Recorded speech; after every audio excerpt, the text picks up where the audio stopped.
बता रहे हैं एनटीपी एक्ट क्या होता है। एनटीपी एक्ट जो होता है, जो मेडिकल टर्मिनेशन ऑफ प्रेगनेंसी होती है, जो 1971 में पास किया गया था एंड 1 अप्रैल 1972 में इसे लागू कर दिया गया था।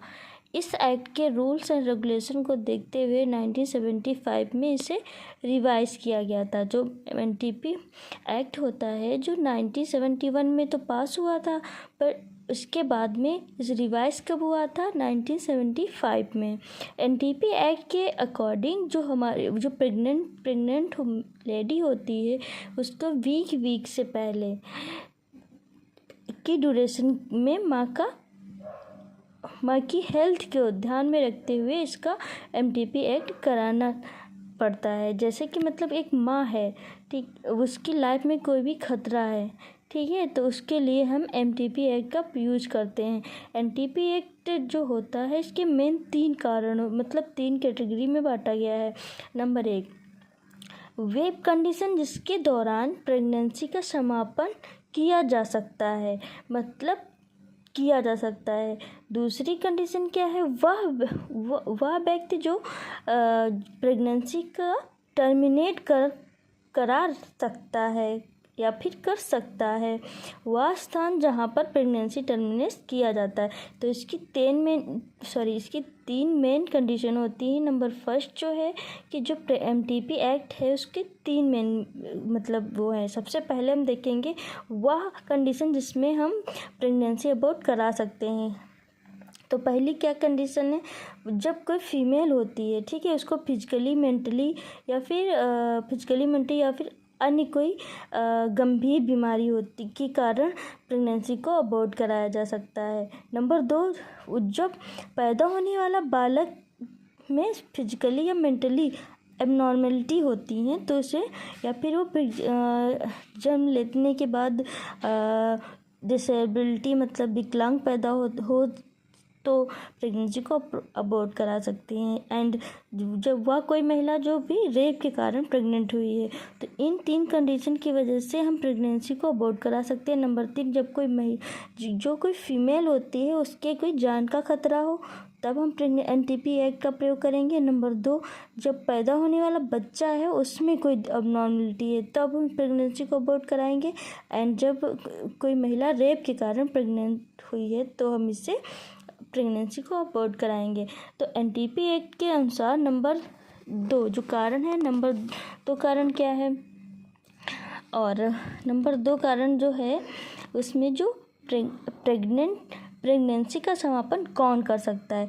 तो हमेशा याद रखना, एनटीपी एक्ट के अनुसार मतलब जो प्रेगनेंसी का मतलब एंड वही कर सकता है जो रजिस्टर्ड मेडिकल प्रैक्टिशनर हो और जो उसने 25 से ज़्यादा केसेस को असेस किया हो, एंड वो उसके पास डिग्री होनी चाहिए, डिप्लोमा होना चाहिए, गायनिकोलॉजी में डिग्री या डिप्लोमा होना चाहिए।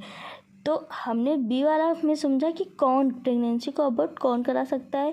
तो एनटीपी एक्ट के अनुसार प्रेगनेंसी को अबॉर्ट वो करा सकता है जो रजिस्ट्रेशन मतलब जिसके पास रजिस्ट्रेशन हो और उसने 25 से ज़्यादा केसेस को अटेम्प्ट किया हो। नंबर तीसरा कारण देखेंगे कि गर्भाशय मतलब प्रेगनेंसी का समापन कहाँ पे किया जाता है। तो सबसे पहले प्रेगनेंसी का जो समापन होता है या फिर टर्मिनेशन कहाँ करते हैं? हमेशा गवर्नमेंट हॉस्पिटल में करते हैं, ठीक है। तो गाइस, हमने पढ़ाया था आपको एनटीपी क्या होता है। तो एनटीपी एक्ट कब आया था? 1971 में पास हुआ था एंड रिवाइज कब हुआ था? 1975 में। एनटीपी एक्ट हमेशा 20 वीक से पहले कराई जानी चाहिए। अगर कोई प्रेग्नेंट लेडी है, तो उसको 20 वीक से पहले हम प्रेगनेंसी को अबॉर्ट करा सकते हैं। इसके 3 मैंने मेन फीचर्स बताए थे। क्या कौन? पहले रीजन क्या था कि जो प्रेगनेंसी को अबॉर्ट कराता है और जो कर सकता है एंड कहाँ किया जाता है। तो हमने तुमको बताया था कि किस कारण से हमें प्रेगनेंसी का अबॉर्ट किया जा सकता है। तो पहले बताया था कि अगर माँ को कोई बहुत गंभीर बीमारी है और नंबर 2, अगर बच्चा एबनॉर्मल पैदा हो रहा हो या फिर जो महिला रेप की वजह से प्रेग्नेंट हुई हो। ठीक है, तो ये हमने आपको बताया एनटीपी एक्ट किन कारणों में किया जाता है और कौन कर सकता है और कहाँ पर किया जा सकता है। तो एनटीपी एक्ट हमेशा मतलब इसकी कुछ विशेष का मतलब इम्पॉर्टेंट चीज़ें हैं बताते हैं। तो प्रेगनेंसी का समापन हमेशा अगर महिला मैरिड है, फीमेल मैरिड है, तो उसका समापन कौन करता है? उसका पति, उसके पति से कंसर्ट ले लेना चाहिए। अगर कोई फीमेल है, ठीक है, अनमैरिड है, तो उसको हमें किससे परमिशन लेनी होगी? उसके पेरेंट्स से।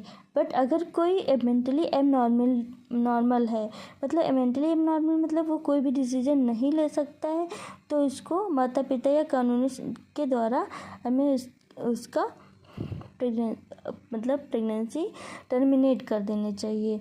नेक्स्ट है कि प्रेगनेंसी का समापन हमेशा 20 से पहले कर देना चाहिए। यदि अगर कोई फीमेल 12 वीक से अधिक है तो उसका समापन हमेशा मेडिकल प्रैक्टिशनर की राय लेने की ज़रूरत होती है।